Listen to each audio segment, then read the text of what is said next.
ನಮಸ್ಕಾರ ಸ್ನೇಹಿತರೆ, ನಾನು ಅಶೋಕ್ ಕುಮಾರ್ ಶೀಲವಂತ್.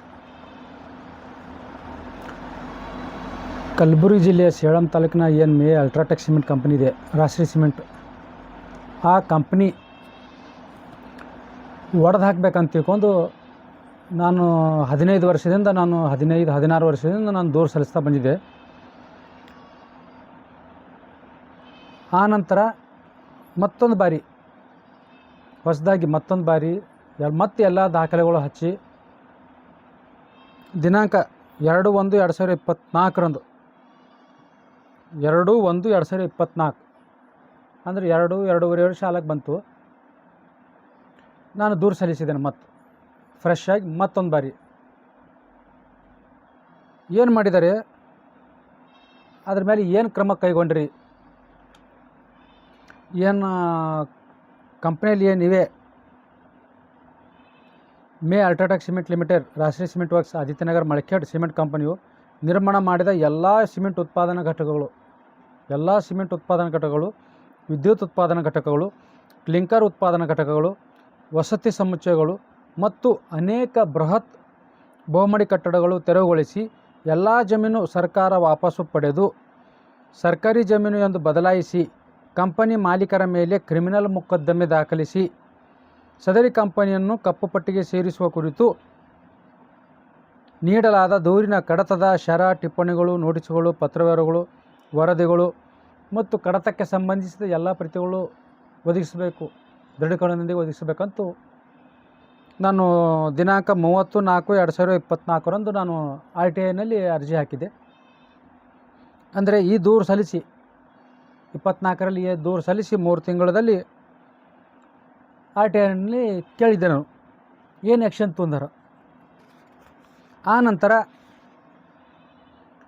7/6/2024 ಮಾನ್ಯ ಮುಖ್ಯ ಕಾರ್ಯನಿರ್ವಹಣಾಧಿಕಾರಿಗಳು ಜಿಲ್ಲಾ ಪಂಚಾಯತ್ ಕಲಬುರಗಿರವರಿಗೆ 1ನೇ ಮೇಲ್ಮನವಿ ಸಲ್ಲಿಸಿರುತ್ತೇನೆ. ಅಂದರೆ ಮತ್ತು ದಿನಾಂಕ 16/8/2024 ಮಾಹಿತಿ ಆಗೋಕ್ಕೆ 2ನೇ ಮೇಲ್ಮನವಿ ಸಲ್ಲಿಸಿರುತ್ತೇನೆ. ಅಂದರೆ 15 ವರ್ಷದಿಂದ ನಾನು ಏನು ದೂರು ಸಲ್ಲಿಸ್ತಾ ಬಂದಿದ್ದೀನಿ, 15-16 ವರ್ಷದಿಂದ ಎಲ್ಲ ಕಂಪ್ನಿಗೆ ಏನು ರಾಷ್ಟ್ರೀಯ ಸಿಮೆಂಟ್ ಕಂಪ್ನಿ ಇದೆ ಅದು ಒಡೆದಾಕಿ ಕಂಪ್ನಿ ಮಾಲೀಕನ ಮೇಲೆ ಕ್ರಿಮಿನಲ್ ಕೇಸ್ ಮಾಡಬೇಕಂತ ತಿಳ್ಕೊಂಡು ಏನು ನಾನು ದೂರು ಸಲ್ಲಿಸಿದ್ದೀನಿ. ಅದ್ರ ಮೇಲೆ ಏನು ಆ್ಯಕ್ಷನ್ ತೊಗೊಂಡಿರ ಅಂತ ತಿಳ್ಕೊಂಡು ನಾನು RTIನಲ್ಲಿ ಕೇಳಿದ್ದೆ. ಅದಕ್ಕೆ ಅವ್ರು ಯಾವುದೂ ಉತ್ತರ ಕೊಟ್ಟಿರೋದಿಲ್ಲ. ಮತ್ತು ತಿರುಗಾ ನಾನು ಕಮಿಷನರ್ ಬರೆದು 2 ವರ್ಷ ಆಗ್ತಾ ಬಂತು. ಈ ರಿಜಿಸ್ಟ್ರೇಷನ್ ಆಗಿದೆ, ಆದರೆ ಇನ್ನವರೆಗೆ ನೋಟಿಸ್ ಬಂದಿಲ್ಲ, ಏನೂ ಇಲ್ಲ. 2 ವರ್ಷ ತನಕ ನಾವು ಕಾಯಬೇಕು. ಈಗ ಅರ್ಜಿ ಹಾಕಿ ದೂರು ಸಲ್ಲಿಸಿ ಅರ್ಜಿ ಹಾಕಿ ಈ ರೀತಿ 2 ವರ್ಷದಿಂದ ಕಾಯಬೇಕು. ಅವ್ರು ಏನು ಉತ್ತರ ಕೊಡ್ತಾರೆ ನೋಡ್ಬೇಕಂತ ತಿಳ್ಕೊಂಡು ಆನಂತರ ನಾವು ಮುಂದೆ ಕೋರ್ಟಿಗೆ ಹೋಗ್ಲಿಕ್ಕೆ ಬರ್ತದೆ. ಆದರೆ 2 ವರ್ಷ ಆದ್ರೂ ಮಾಹಿತಿ ಆಗ ನೋಟಿಸ್ ಕೊಡ್ಲಿಕ್ಕೆ ತಯಾರಿಲ್ಲ, ಹೇರಿಂಗ್ ನಡೆಸ್ಲಿಕ್ಕೆ ತಯಾರಿಲ್ಲ. ಈ ರೀತಿ ವಿಳಂಬ ನೀತಿ ಅನುಸರಿಸ್ತಾ ಇದ್ದಾರೆ ಇವರು ಮಾಹಿತಿ ಆಯೋಗದ ಕಮಿಷನರ್ಗಳು ಕೂಡ.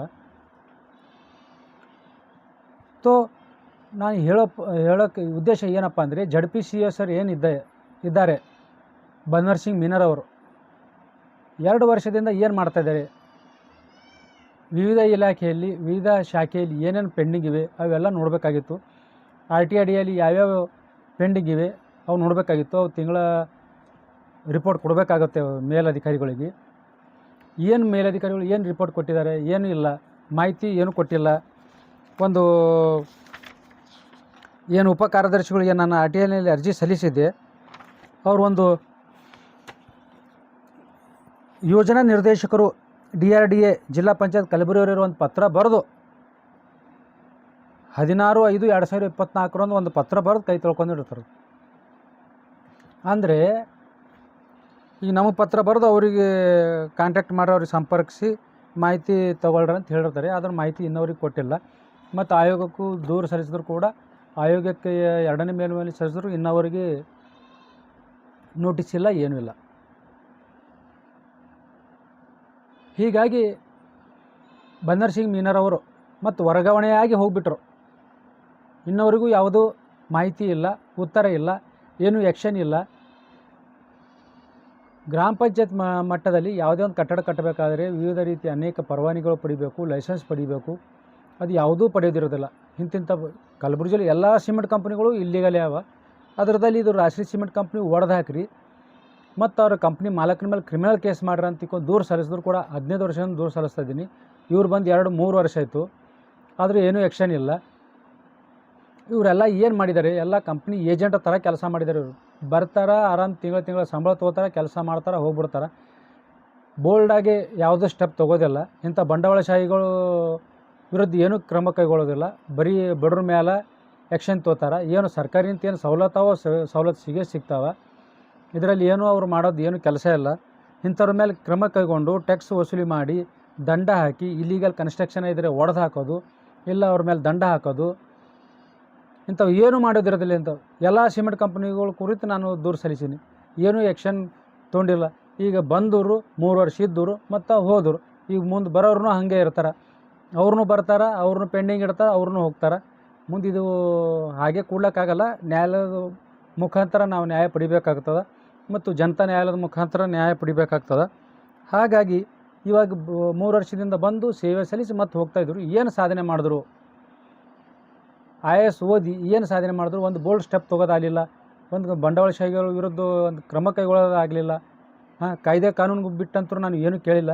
ಅದು ಕಾಯ್ದೆ ಕಾನೂನು ಪ್ರಕಾರ ಏನೂ ಆ್ಯಕ್ಷನ್ ತೊಗೊಳಕ್ಕಾಗಲಿಲ್ಲ. ಹೀಗಾಗಿ ಅವರೆಲ್ಲ ಪ್ರೆಷರ್ ಅದ ಅಂತ ಹೇಳ್ತಾರೆ. ಯಾರು ಪ್ರೆಷರ್ ಅದ? ಇದಕ್ಕಿಂತ ಮುಂಚೆ ಕಮಿಷನರು ಹೇಳಿದರು, ಇನ್ಫಾರ್ಮೇಷನ್ ಕಮಿಷನರ್ ಇದ್ದರು ಕಲಬುರಗಿ ಪೀಠದಲ್ಲಿ.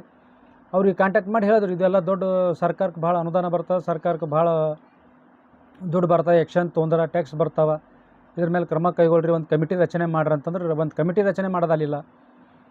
ಒಂದು ಕೆಳಮಟ್ಟದ ಅಧಿಕಾರಿಗಳ್ನಿಂತ ಒಂದು ವರದಿ ತರಿಸ್ಕೊಳ್ಳೋಕ್ಕಾಗಲಿಲ್ಲ. ಯಾವ ಪುರುಷಾರ್ಥಕ್ಕಾಗಿ ತಾವು IAS ಓದಿರಿ, ಇವೆಲ್ಲ ನಿಮ್ಗಿಂತ ಸರಿಯಾಗಿ SDA-FDಗಳು ಕೆಲಸ ಮಾಡ್ತಾರೆ. ಬೋಲ್ಡ್ ಸ್ಟೆಪ್ ತೊಗೊಂಡು ಒಂದು ಕೆಲಸ ಮಾಡೋದಾಗಲಿಲ್ಲ. ಸಾಕಷ್ಟು ಕಂಪ್ನಿಗಳಿವೆ ಇಲ್ಲಿ, ಅವ್ರಿಂದ ತೆರಿಗೆ ವಸೂಲಿ ಮಾಡ್ಲಿಕ್ಕಾಗಲಿಲ್ಲ. ಇಲ್ಲಿಗಲಾಗಿ ಶ್ರೀ ಸಿಮೆಂಟ್ ಕಂಪ್ನಿ ಇನ್ನವರೆಗೂ ಶ್ರೀ ಸಿಮೆಂಟ್ ಕಂಪ್ನಿ ಕನ್ಸ್ಟ್ರಕ್ಷನ್ ಮಾಡ್ತಾಯಿದೆ. ಅದು ಕಂಪ್ನಿ ಕನ್ಸ್ಟ್ರಕ್ಷನ್ ನಿಲ್ಲಿಸ್ಲಿಕ್ಕಾಗಲಿಲ್ಲ. ಓರೆಂಟ್ ಕಂಪ್ನಿ ಇಲ್ಲಿಗಲ್ ಅದ, ಅದು ಒಡೆದು ಹಾಕ್ರಿ ಅಂತ ಬರ್ದಿದ್ದೀನಿ. ಎಲ್ಲ ಕಂಪ್ನಿಗಳು ಒಡೆದು ಹಾಕಂತ ಬರ್ದೀನಿ, ಆದರೆ ಇನ್ನವರಿಗೆ ಆ್ಯಕ್ಷನ್ ತೊಗೊಂಡಿಲ್ಲ. ತಾವುಗಳು ಯಾವ ಪುರುಷಾರ್ಥಕ್ಕಾಗಿ IAS ಮಾಡಿದ್ದೀರಿ ಮತ್ತು ಏನು ಸಾಧನೆ ಮಾಡಿ ಹೋಗ್ತಾಯಿದ್ದೀರಿ? ದೊಡ್ಡ ಸಾಧನೆ ಮಾಡಿದ ಥರ ಜಿಲ್ಲಾಧಿಕಾರಿ ಫೌಜಿ ತರನ್ಮರು ಮೆರವಣಿಗೆ ಮುಖಾಂತರ ಕಳಿಸ್ಕೊಟ್ಟಿದ್ರು ಗುಲ್ಬರ್ಗ ಜನತೆ. ಆದರೂ ಕೆಲವು ಸರ್ಕಾರದಿಂದ ಏನು ಕೆಲಸ ಬೇಕಾಗಿತ್ತೋ ಅವು ಆಗಿವೆ. ಏನು ಪ್ರಯತ್ನ ಮಾಡಿದ್ದಾರೆ, ಕೆಲವು ಮಟ್ಟಿಗೆ ಪ್ರಯತ್ನ ಮಾಡಿದ್ದಾರೆ. ಆದರೆ ಇಂಥ ಬಂಡವಾಳಶಾಹಿ ವಿರುದ್ಧ ಏನೂ ಕ್ರಮ ಕೈಗೊಳ್ಳಲ್ಲ. ಮೂಕ ಪ್ರೇಕ್ಷರಾಗ್ತಾರೆ, ಏನೂ ಕೆಲಸ ಮಾಡಲ್ಲ. ಪ್ರೆಷರ್ ಆದಂತ ಹೇಳ್ತಾರೆ. ಯಾರು ಪ್ರೆಷರ್ ಅದ ಹೇಳೋಕ್ಕಾಗಲ್ಲ. ಹೀಗಾಗಿ ಇದು ನಾನು ಕಮಿಷನರ್ ಕೊಟ್ಟು 2 ವರ್ಷ ಆದರೂ ಇನ್ನವರೆಗೆ ನೋಟಿಸ್ ಬಂದಿಲ್ಲ, ಏನು ಉತ್ತರ ಕೊಟ್ಟಿಲ್ಲ, ಏನು ಮಾಹಿತಿ ಕೊಟ್ಟಿಲ್ಲ. ಹೀಗಾಗಿ ಇದು ವಿಡಿಯೋ ಮಾಡಬೇಕಾಗಿತ್ತು. ಏನು ZPCA ಸರ್ ಹೋಗ್ತಾ ಇದ್ದಾರೆ, ಇನ್ನೂ ಅವ್ರ ಕುರಿತು ಇನ್ನೂ ಸಾಕಷ್ಟು RTIನಲ್ಲಿ ಇವೆ, ಕಾಂಪ್ಲೇಂಟ್ ಇವೆ. ಅವ್ರ ಕುರಿತು ಇನ್ನೂ ಕೆಲವು ವಿಡಿಯೋಗಳು ಮಾಡ್ತೀನಿ. ಇದು ಒಂದು ಇಲ್ಲಿ ಈ ಮುಖಾಂತರ ಇಲ್ಲಿಂದ ಇವ್ರದ್ದು ಮತ್ತು ಜಿಲ್ಲಾಧಿಕಾರಿಗಳು ಅವ್ರು ಏನೇನು ಕೆಲಸ ಮಾಡಿದ್ದಾರೆ ಹಿಂದಿದ್ದ, ಈಗೇನು ಬನ್ವರ್ ಸಿಂಗ್ ಮೀನವ್ರವರು ಮತ್ತು ಫೌಜಿ ತರನ್ಮರು ಜಿಲ್ಲಾಧಿಕಾರಿಗಳು ಇದ್ದಾಗ ಮತ್ತು ZPCA ಅವ್ರು ಇದ್ದಾಗ ಏನೇನು ಕೆಲಸ ಮಾಡಿದ್ದಾರೆ, ಏನೇನು ಕೆಲಸ ಮಾಡಿಲ್ಲ, ಮತ್ತು ಏನು ಮೀನಮೇಷ ಎಣಿಸಿದ್ದಾರೆ, ಯಾಕೆ ಕೆಲಸ ಮಾಡಿಲ್ಲ, ಇವೆಲ್ಲ ಹೇಳ್ತಾ ಹೋಗ್ತೀನಿ. ಇದು ಒಂದು RTI ಅಡಿಯಲ್ಲಿ ಸಲ್ಲಿಸಿದ ಒಂದು ಅರ್ಜಿ ಇದೆ. ಇನ್ನೂ ಸಾಕಷ್ಟಿವೆ. ಅವು ಹಂತ ಹಂತವಾಗಿ ಈ ವಿಡಿಯೋ ಮೂಲಕ ತಮ್ಮ ಹತ್ರ ನಾನು ಹಂಚ್ಕೊಳ್ತೀನಿ. ಅಲ್ಲಿವರೆಗೆ ಜೈ ಭೀಮ್, ನಮೋ ಬುದ್ಧಾಯ.